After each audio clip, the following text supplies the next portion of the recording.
Palm Sunday commemorates the day that Jesus approached Jerusalem riding on a donkey. As he approached the city, he was hailed as a king, but also hated as a rival. As the first of our Holy Week celebrations, Palm Sunday ushers in a narrative that will lead to the eventual betrayal and death of God's Son, but results in the glorious resurrection as the Savior of the world. You see, Jerusalem at the time was an important place, both politically and religiously. Politically, Rome had identified the Middle East as a valuable hub for trade and an important military outpost to hold sway in the region. Jerusalem itself was a growing economic city. But not only was Jerusalem important politically for Rome, it was also a very important religious city for the people of Israel. The temple in Jerusalem was the center of worship and therefore Israel's religious and national identity. This made Jerusalem the hot location for all the Jewish religious festivals and ceremonies. The city was always busy, but never more busy than during the Jewish Passover celebration.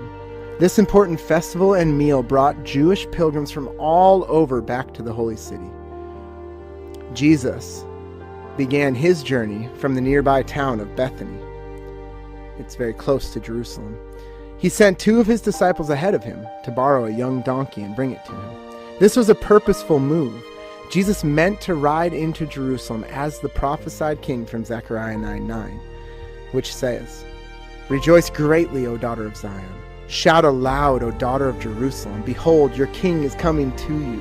Righteous and having salvation is he, humbled and mounted on a donkey, on a colt, the foal of a donkey." The religiously astute caught his purpose and rejoiced at his approach. Those who were rejoicing and praising God laid down their coats and palm branches, yet still some despised him. They hated that he taught the scriptures with authority. They hated that his arrival in Jerusalem brought such joy, and they hated that many believed he was the long-awaited Messiah. One of the Pharisees even chides Jesus. He says, "Teacher, rebuke your disciples." But Jesus then gloriously responds with a declaration of his true worth. "I tell you, if these were silent, the very stones would cry out." Jesus' true worth was beyond human recognition. Whether the crowds worshipped or not, creation would pick up the anthem of praise. Jesus wept for Jerusalem as he knew so many were misunderstanding the moment. The Son of God was at the gate and he was bringing with him salvation. Yet, by the end of this very week, Jerusalem and with them all Israel would reject him. There's one other thing, though, that's worth considering about Jesus' approach.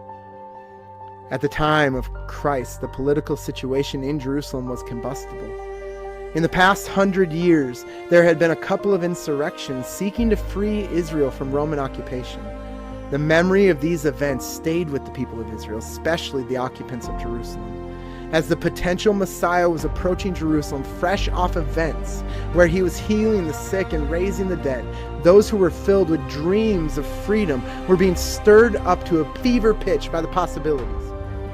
Could this be the king they had been waiting for? Could he unseat the Roman oppression and finally reclaim David's throne? All of these questions, as well as Jesus' actions, contributed to his condemnation by the Jerusalem's religious and political leaders. But their approval did not matter, because Jesus didn't come to simply set Israel free from Rome. He came to set the world free from sin. At the end of the first day of the Holy Week, Jesus visits the temple to pray and reflect, foreshadowing the events of the next day as Jesus would visit the temple again, but this time to correct the corruption of worship in the house of God. Let us today pray that we do not miss the importance of Palm Sunday, and that we would allow the story of Jesus' triumphal entry to ready our hearts for the rest of Holy Week as we continue to behold the scenes of Easter.